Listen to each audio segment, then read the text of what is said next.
Tonight, we enter into the divine mystery of reflection, that sacred mirror which reveals not the face, but the soul.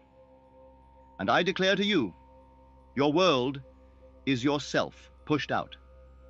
What you see around you, every friend, every stranger, every circumstance, is the echo of your inner state. The world is not happening to you. It is happening through you, as a faithful outpicturing of your sustained imaginal activity. This is the great law: as within, so without; as above, so below. And its promise is this: if you will revise the inner, the outer must change. You need not beg, nor strive, nor plead with life to bless you. You need only assume the state that implies your desire is fulfilled, and persist in it with feeling. The world, obedient and impersonal, will reflect that assumption. There is no fiction. All that you imagine, whether in fear or in faith, is creative. For imagination is the only reality.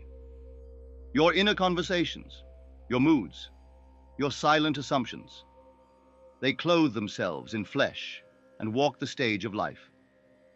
The promise of the law is certain. What you feel as true within, you shall see without. Tonight, we will explore this principle, not as abstract theory, but as living truth. We will trace the movement from inner imagining to outer event. We will see how the world becomes a mirror, a servant, a stage for your deepest beliefs. And we shall tell stories, true stories, of men and women who have tested this law and found it faithful. For the promise is sure: change your concept of self, and the world will change accordingly. Chapter 1. The Law. Inner creates outer. Let us begin by understanding the law. It is written, as a man thinketh in his heart, so is he. Not, so he may become, but so he is. The inner state is the cause, the outer the effect. The inner movement creates the outer manifestation. All that you see and experience is shaped by the sustained feeling of what you are conscious of being. When you say, I am, you are using the name of God. When you add to it, I am rich, I am unloved, I am tired, I am strong, you are issuing decrees to the creative power within. And life, unfailing, echoes back your decree. You do not need to fight the world. You need only change your assumptions about yourself and others, and the world will rearrange itself to reflect your new inner state. You are told, let the weak say, I am strong, not because the words are magic, but because the new assumption creates a new reality. When you live in the end, when you feel the wish fulfilled, you plant a seed in the unseen. And just as surely as a seed becomes a tree, your assumption becomes your experience. This is not superstition. This is law. It matters not how impossible your desire may seem. Imagination does not ask if it is reasonable or likely. It only asks, do you believe it in? And if you do, if you dwell in that assumption, nurture it with feeling, persist in it despite all appearances, it must become fact. This is the law. It is the root of all manifestation, and the world is its witness. Chapter 2. The Promise. Life responds to you.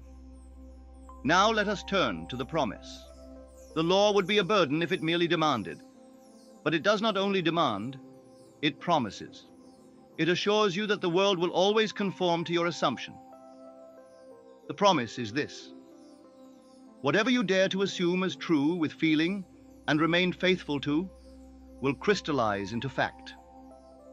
You do not have to know how. You do not have to force events. The means will be provided. The bridge of incidents will form. Life will move. People will act. And you will be led to the very thing you imagined. You are told, delight yourself in the Lord, and he will give you the desires of your heart. Delight in the law, which is your imagination, and it will not fail you. Many cry, but I have prayed, I have begged, and nothing changed. But I tell you, prayer is not begging. Prayer is assumption. It is the bold claim of the desired state. It is the inner act of acceptance. When you persist in the feeling of the wish fulfilled and refuse to return to doubt or lack, you will see the world obey your inner command. This is not magic. It is not manipulation. It is the lawful outworking of your own consciousness. You are not at the mercy of fate. You are not a victim of circumstances. You are the creator of your reality. And the promise is this: the world must reflect what you most consistently believe to be true of yourself and of life. Chapter 3. Personal Demonstration. From Desire to Fulfillment. Let me now speak from experience, not theory. Years ago, I longed to return home to Barbados.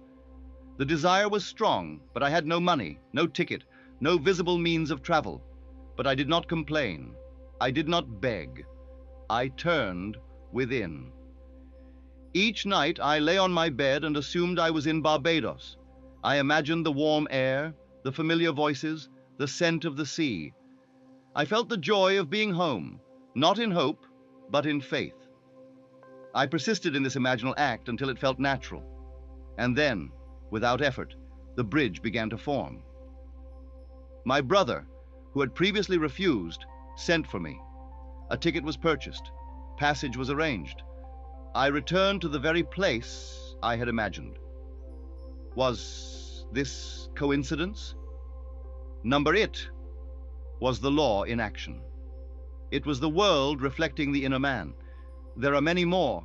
One woman imagined receiving a check that would release her from debt. She saw it, felt it, gave thanks for it nightly. Within days, an unexpected inheritance arrived, with the exact amount she had imagined. Another, troubled by a cruel employer, revised their interactions nightly. She imagined him kind, just, and generous. Within weeks, he changed. And not only to her, but to all his staff. These are not isolated miracles. They are demonstrations of the truth. Assumption creates reality. When you persist in your imaginal act, when you remain loyal to your inner world, the outer world bends to match it. The law is sure, and its promise is fulfillment. Chapter 4. The Feedback Loop. How belief becomes experience. Your inner world and your outer world are in constant dialogue. One feeds the other. What you assume within, you see without. And what you see without tends to reinforce what you assume within, unless you break the cycle. If you believe you are overlooked, you will see rejection. That rejection will deepen your belief. And so the cycle continues. But the moment you assume differently, I am seen, I am valued, I am chosen, the world begins to shift. And when you see new evidence, it strengthens your new assumption. Thus begins a feedback loop of faith. This is why persistence is key. At first, your assumption may feel false. Your senses may deny it. But remain loyal. Feel it real. Live from the end. Let the feeling become natural. And as you persist, the world responds. It cannot do otherwise. For the world is not happening to you. It is reflecting you. Your sustained imaginal activity, your inner speech, your concepts of self and others. Change the cause, and the effect must follow. This is how belief becomes experience. This is how faith becomes fact. And this is how the law fulfills its promise. Chapter 5. Living the Law, a life of deliberate creation. The law is always working. You are always imagining. You are always assuming. The only question is, what are you imagining? What are you assuming? To live by the law is to become conscious of your inner activity, to guide it with purpose, to dwell only in states that bless and uplift. You must become the master of your imagination, not its victim. You must select your assumptions as an artist selects colors, knowing they will appear on the canvas of life. There is no one to change but self, and self is not the body. It is your concept of self. It is the state you occupy. If your world is unlovely, do not curse it. Revise it. Imagine it differently. Occupy a new state and persist. Live each day as the man or woman you desire to be, not in hope, but in conviction. Let the law work through you. Let the promise be fulfilled in your life, and you will walk in a world that mirrors your innermost truth. So tonight, let us remember, the law is imagination. The promise is fulfillment. What you assume with feeling and faith becomes fact. Your world is not separate from you. It is yourself made visible. Do not seek to change others. Do not beg life to be kind. Simply change your concept of self, and the world will reflect it, faithfully and without fail. You are the operant power. You are the dreamer in the dream, and your assumptions shape reality. So assume wisely, assume boldly, assume lovingly, and watch as life, like a loyal servant, carries out your command. For this is the law, and this is the promise.